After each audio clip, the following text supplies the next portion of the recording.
नमस्कार, स्वागत है आपका हमारे खास शो में और मैं हूं आपके साथ सीमा चौधरी। 3 बजे की 3 बड़ी खबरों में सबसे पहले हम बात करने वाले हैं रूस यूक्रेन को लेकर के। तो 3 बजे की 3 बड़ी खबरों में 3 अहम खबरों पर बनी रहेगी नजर। पहली खबर रहेगी यहां पर ट्रंप और जेलेंस्की को लेकर के, जहां आपको बता दें कि रूस यूक्रेन की युद्ध के लेकर के यहां पर यूक्रेन के राष्ट्रपति जेलेंस्की आज फ्लोरिडा में अमेरिकी राष्ट्रपति ट्रंप से मुलाकात करेंगे, जहां वो यूक्रेन शांति समझौता पेश करेंगे।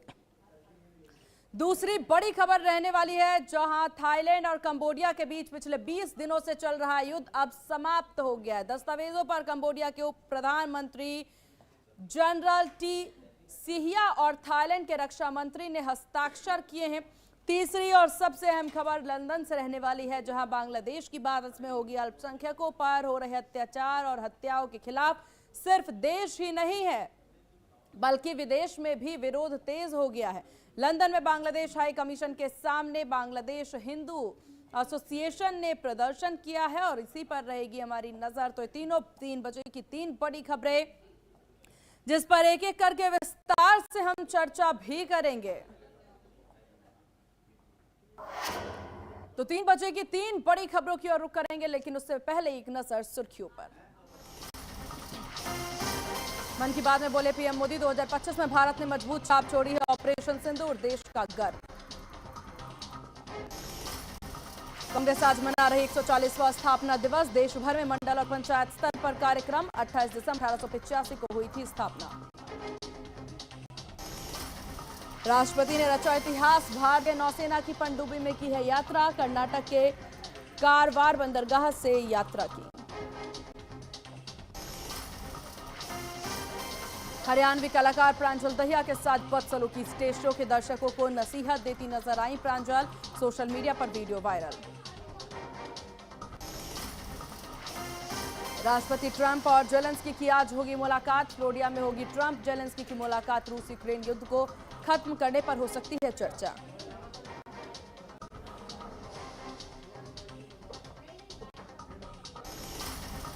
तो 3 बजे की 3 बड़ी खबरों की ओर एक एक करके कर लेते हैं रुख। पहली खबर, यूक्रेन के राष्ट्रपति व्लादिमीर जेलेंस्की और अमेरिका के राष्ट्रपति डोनाल्ड ट्रंप की आज अमेरिका के फ्लोरिडा में मुलाकात होनी है, जहां आपको बता दें यूक्रेन रूस के बीच में युद्ध समाप्त कराने के लिए जेलेंस्की अमेरिकी राष्ट्रपति के साथ चर्चा करेंगे। जेलेंस्की और ट्रंप के बीच ये बैठक ऐसे समय पर होने जा रही है जब 20 पॉइंट वाले शांति ढांचे और सुरक्षा गारंटी समझौते को लगभग अंतिम रूप दिया गया है।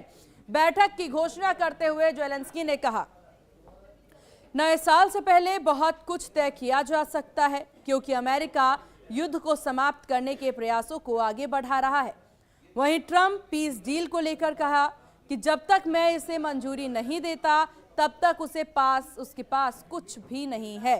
तो देखते हैं उसके पास क्या है। अब ये समझिए कि आखिरकार ये खबर क्या है। तो आज फ्लोरिडा में शिखर वार्ता होनी है। ग्राफिक्स के जरिए पॉइंट टू पॉइंट समझते हैं कि क्या है ये शिखर वार्ता। ट्रंप जेलेंस्की की बैठक होगी, शांति समझौते पर बातचीत होगी और यही है ये बैठक, जहां आपको बता दें मुलाकात क्या है और क्यों है। तो देखिए, ट्रंप के साथ सुरक्षा गारंटी पर जेलेंस्की चर्चा करेंगे। यूक्रेन के पुनर्निर्माण पर चर्चा होगी। 20 सूत्रीय शांति योजना पर 90% सहमति बनी है।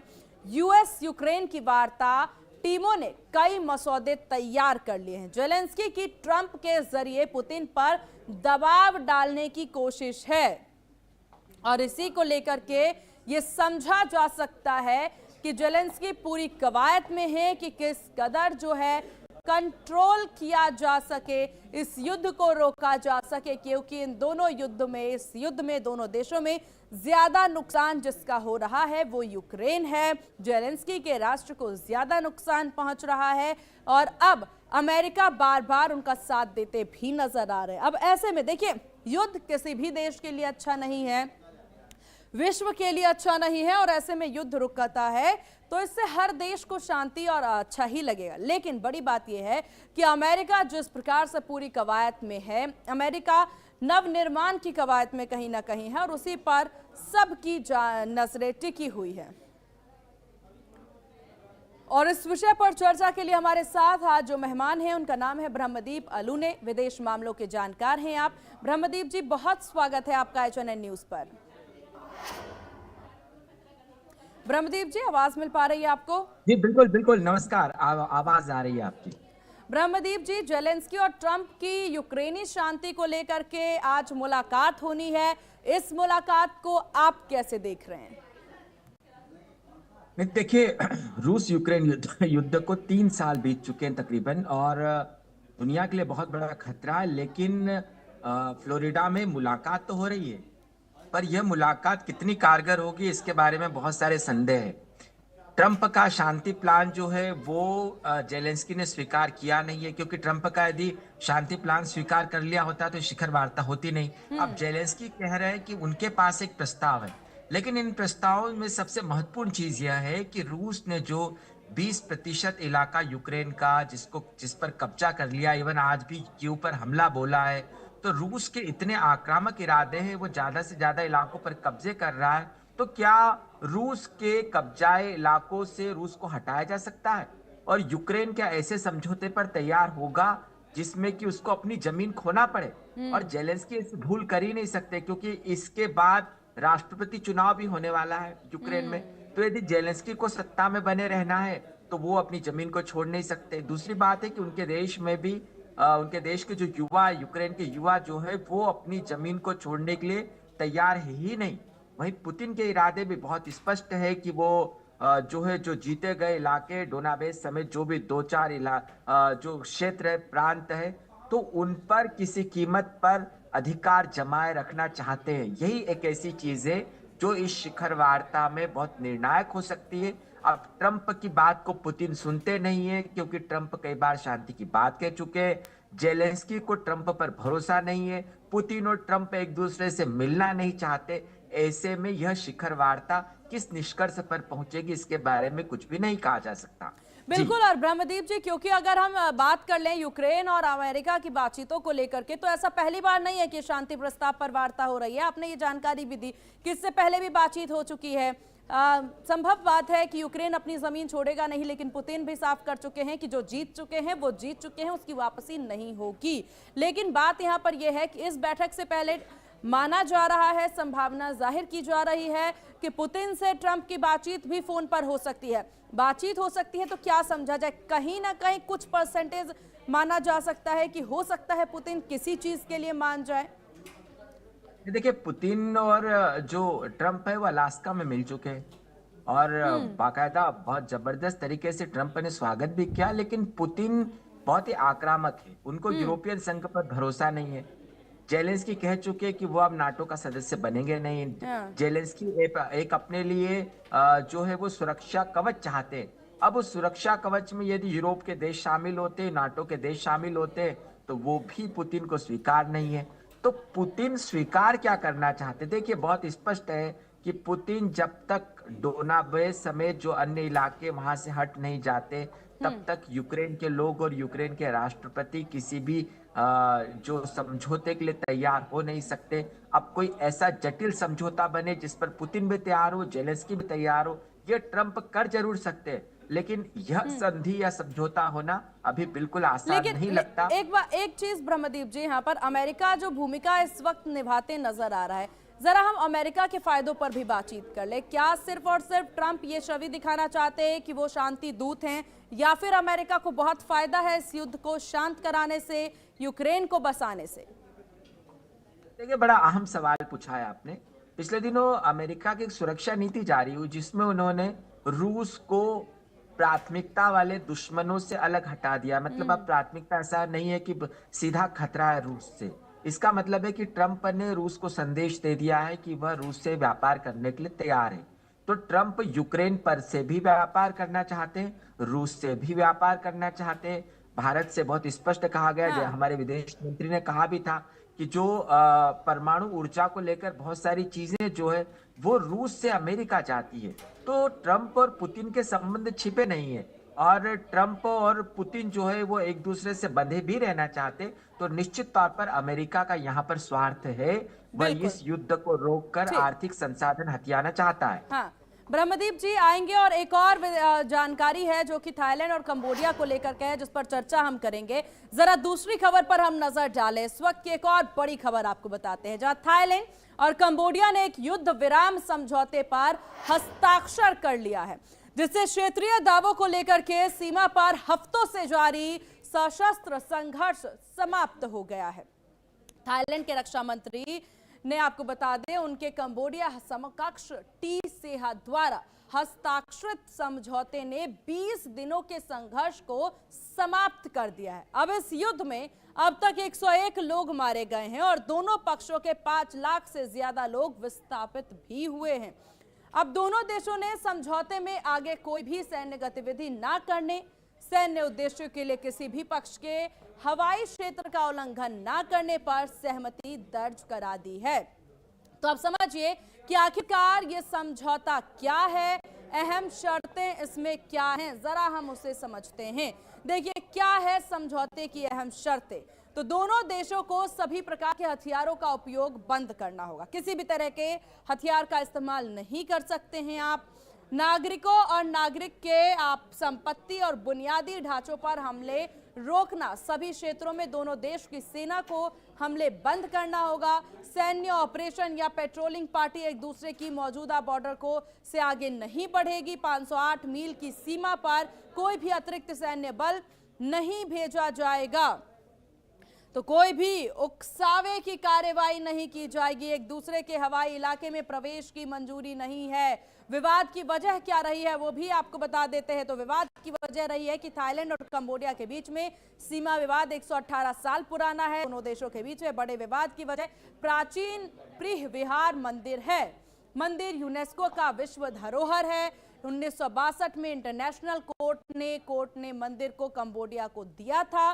मंदिर के पास 4.6 वर्ग किलोमीटर का इलाका आज भी विवादित है।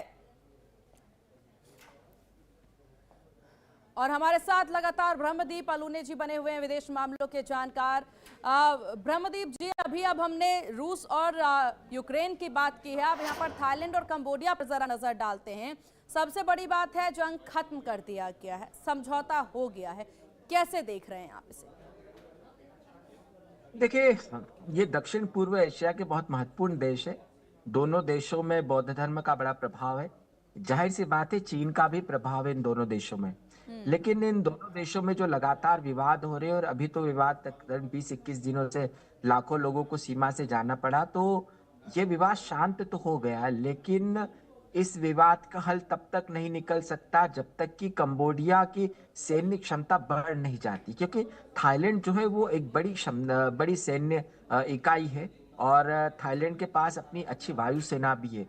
तो थाईलैंड हावी है कंबोडिया पे, और यही कारण है कि वो कंबोडिया पर दबाव बनाने में कामयाब हो गया है। दूसरी बात है कि जो मंदिर है उस पर अधिकार जो है वो कंबोडिया का है, और थाईलैंड उस मंदिर को ले लेना चाहता है।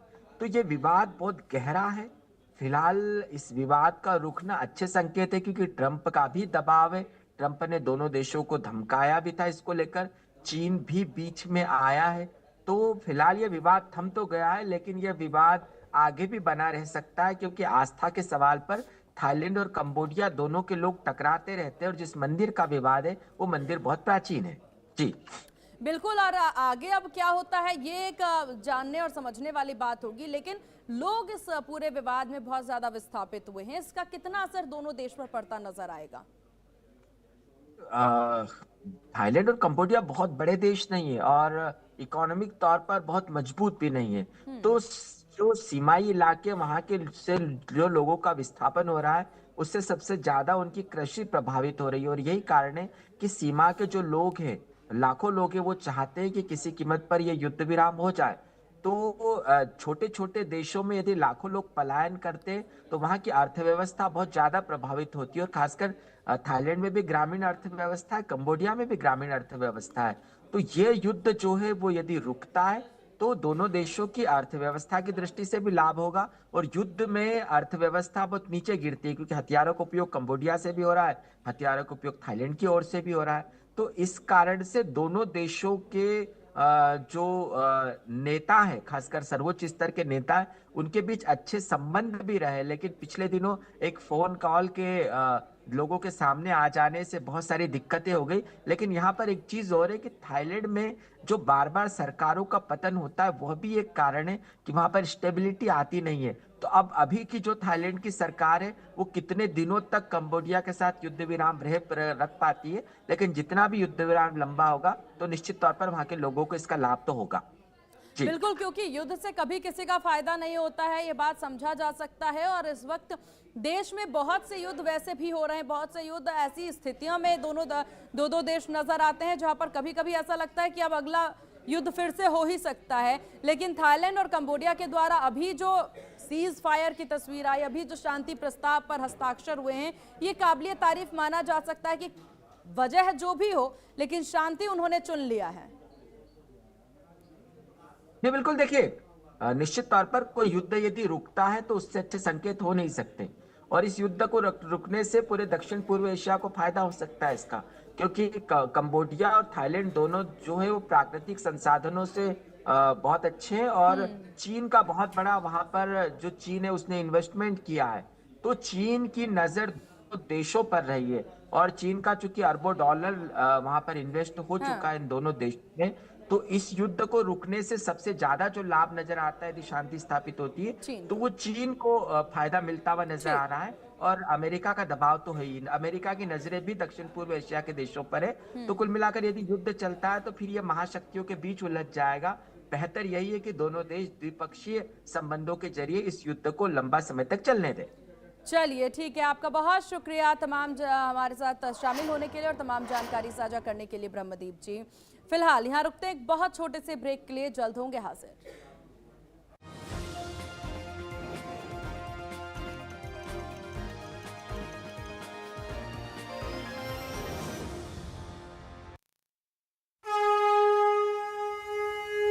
प्राचीन तमिल साहित्य में जीवंत त्रिपुरारी की नगरी काशी में संस्कृति का अद्भुत समागम।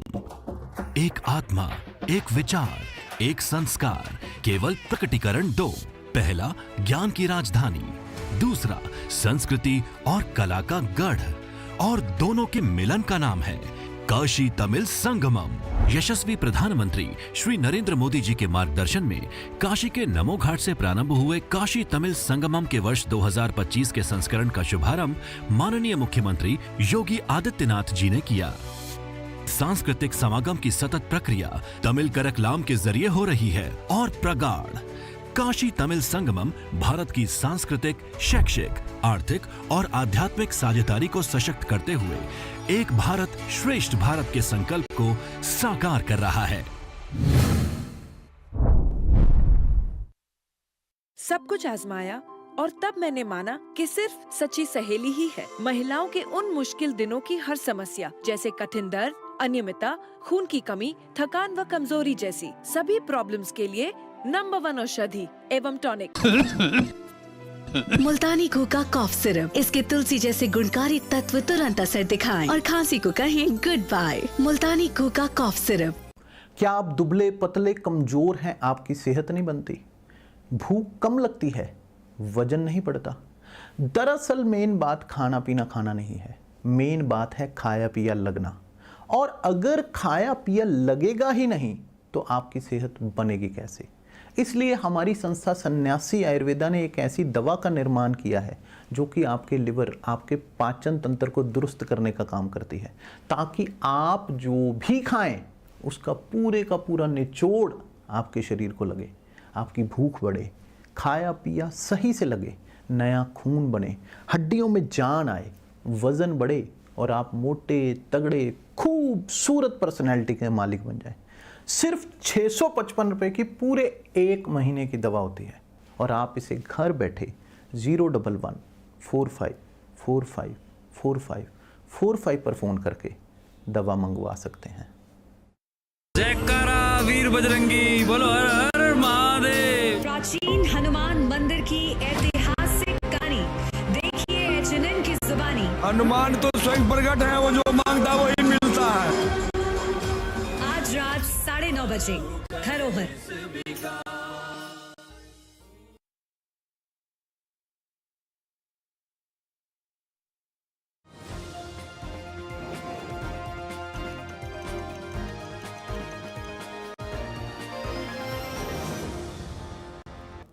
और ब्रेक के बाद एक बार फिर से स्वागत है आपका और रुक कर लेते हैं तीसरी बड़ी खबर की ओर, जहां लंदन में बांग्लादेश हाई कमीशन के बाहर आयोजित एक शांतिपूर्ण प्रदर्शन उस समय पर विवादों में घिर गया जब खालिस्तान समर्थकों के एक समूह ने इसमें बाधा डाल दी। ये प्रदर्शन हिंदू समुदाय के नेतृत्व में आयोजित किया गया था, जिसका उद्देश्य था बांग्लादेश में हिंदू युवक टीपू चंद्र दास की मौत को लेकर विरोध जाहिर करना।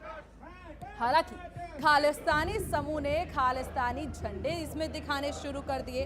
बांग्लादेश हाई कमीशन के मशहूर, आपको बता दें, कमीशन के बाहर मौजूद हिंदू प्रदर्शनकारियों ने कहा यह आयोजन पूरी तरह से शांतिपूर्ण और मानवीय था, जिसका किसी भी देश की आंतरिक रणनीति से, राजनीति से कोई भी लेना देना नहीं था। उनका कहना था कि हाल ही के महीने में बांग्लादेश में धार्मिक अल्पसंख्यकों के द्वारा यहाँ पर धार्मिक अल्पसंख्यक विशेष रूप से हिंदुओं के खिलाफ हिंसा की घटनाएं चिंताजनक रूप से बढ़ी हैं और इसी को लेकर के वो अपना विरोध यानी शांतिपूर्ण विरोध जो है वो जता रहे थे। तो ये पूरी तस्वीरें देख पा रहे हैं। देखिए, बांग्लादेश में एक के बाद एक हिंदू युवकों को मारा जा रहा है। मॉब लिंचिंग के 2 हिंदू युवक शिकार हुए और आज ही देखिए एक मामला सामने आया है, जिसके बाद से लगातार जो है विरोध देखने को मिल रहा है और न केवल देश बल्कि विदेश तक ये विरोध देखने को मिल रहा है। हमारे साथ डीके गुप्ता जी विदेश मामलों के जानकार बने हुए हैं। डीके जी, बहुत स्वागत है आपका HNN न्यूज पर। डीके जी, आपको आवाज मिल पा रही है मेरी? जी जी जी आ रही। डीके जी, जिस तरह का ये मामला देखने को मिल रहा है, देखिए लंदन में बांग्लादेश हाई कमीशन के बाहर शांतिपूर्ण प्रदर्शन होता है और जो स्थिति बांग्लादेश में इस वक्त देखने को मिल रही है, आज एक और मामला सामने आ गया हिंदू युवक की मौत का। इस सब के बाद एक शांतिपूर्ण प्रदर्शन, लेकिन वहां पर खालिस्तान का झंडा दिखाना, क्या मकसद? देखिए, एक जगजाहिर है कि खालिस्तान जो खुद भारत विरोधी घटनाओं को अंजाम देता है और कनाडा के जो संसद में पहली बार ऐसा हुआ है, एक बार और भी हुआ था 25 साल बाद, जो है खालिस्तान की संसद ने ये बात स्वीकार की है कि खालिस्तान एक ऐसा समूह है जो भारत विरोधी घटनाओं को अंजाम देता है और भारत के हितों को पहुंचाने की हर कोशिश में वो सहायता देता है। तो ट्रूनो के बाद हुआ। देखो, ट्रूनो भारत में जब भारत के खिलाफ बोल रहे थे, इसकी वजह से ट्रूनो की सरकार गिरी है कनाडा में और आज की कंडीशन है कि वहां की सरकार बनने के बाद भारत में उनका विदेश मंत्री का दौरा होता है। विदेश मंत्री के दौरे के बाद जो है वहां पे अच्छे संबंध बनते हैं और संसद में तो उनका किसी भी तरह से भारत विरोधी गतिविधि में साथ देना है। चूंकि अब बांग्लादेश के खिलाफ जो धरना प्रदर्शन हाई कमीशन में हो रहा है दिल्ली में, लंदन में, तो वहां पे भी उनको एक माइलेज अचीव करना है कि हम देखो भारत के विरोधी हैं, हम हिंदुओं के विरोधी हैं। क्योंकि खालिस्तान बहुत जगह पे वो भी घटनाएं करता है, तो देश से ज्यादा हिंदुओं के खिलाफ प्रदर्शन करता है। कनाडा में ऐसा हुआ, कई मंदिरों पे अटैक हुआ है, कई हिंदुओं पे अटैक हुआ है। तो खालिस्तान का जो पर्पज है उसमें वो लेवरेज लेना चाहता है और एक चीज जो है उसने लंदन में यही एक उसकी मंशा रही है। और ये अभी लंदन में भी कुछ महीने पहले, आई थिंक 2 महीना पहले, लंदन में भी खालिस्तानियों के खिलाफ कार्रवाई की है वहां की सरकार ने। वहां पे उनका आतंकवादी मारा भी गया है। तो एक ऐसे समूह जो हमेशा भारत के विरोध जो है विरुद्ध गतिविधियों में शामिल रहते हैं और भारत सरकार भी इनसे काफी मुस्तैदी सतर्क रहती है और हर जगह अपने पुख्ता चौबंद बनाए रहती है। तो ये लाजमी था कि उनको इसी बहाने एक लाइमलाइट में एक और पिक्चर में आना है। देखो, हम हिंदुओं का भी विरोध कर रहे हैं। जी बिल्कुल, और ये तस्वीरें खुद में साबित कर देती है कि खालिस्तान का आखिरकार क्या मकसद है। जो उनके प्रवक्ताओं के द्वारा बार बार कहा जाता है कि भारत विरोधी नीति नहीं है उनकी, वो बस अपने ही मांग को लेकर के, अपने ही मुद्दों को लेकर आगे आते हैं। लेकिन बांग्लादेश में को लेकर के जब विरोध किया जा रहा है लंदन में, तो खुद ही झंडा लेकर के पहुंच जाते हैं और विरोध वहीं से साफ हो जाता है, क्योंकि समर्थन देना तो उनका कहीं से कहीं लक्ष्य नजर आ ही नहीं रहा है इस वीडियो में। और एक चीज और बात है, जो अगर हम इतिहास के पन्नों में झांके तो पूरा का पूरा सिख समुदाय का इतिहास हिंदुओं की रक्षा में स्वर्णिम अक्षरों में लिखा हुआ है। और जो खालिस्तानी ग्रुप है, वो जो सिख धर्म की जो इतनी सुंदर पंक्तियां हैं, इतने सुंदर जो सिद्धांत है, उसके बिल्कुल खिलाफ जाके हिंदुओं के खिलाफ ही लड़ता है और आईएसआई का उसको पूरा सपोर्ट रहता है। तो अगर आईएसआई का सपोर्ट, पूरा सिख धर्म का इतिहास मुसलमानों के खिलाफ, मुगलों के खिलाफ लड़ने में रहा है। और देखिए सकारात्मक नकारात्मक दोनों ही पक्ष सब जगह होते हैं, और खालिस्तानी इसी का उदाहरण है कि एक अच्छे चीज को कैसे, एक अच्छे बलिदान को ये खालिस्तानी किस तरीके से नकारते नजर आते हैं। डीके जी, आपका बहुत धन्यवाद है एचएनएन न्यूज को अपना कीमती वक्त देने के लिए और चर्चा में शामिल होने के लिए। तो 3 बजे की 3 बड़ी खबरों पर हमने 3 बजे की 3 बड़ी खबरों पर विशेष जानकारों से इस विषय पर चर्चा भी की और जानने और समझने की कोशिश भी की कि देश दुनिया में जो हो रहा है उसमें उस घटना को किस प्रकार से भारत देखता है। फिलहाल इस खास पेशकश में बस इतना ही। बने रहिए एचएनएन न्यूज के साथ। नमस्कार।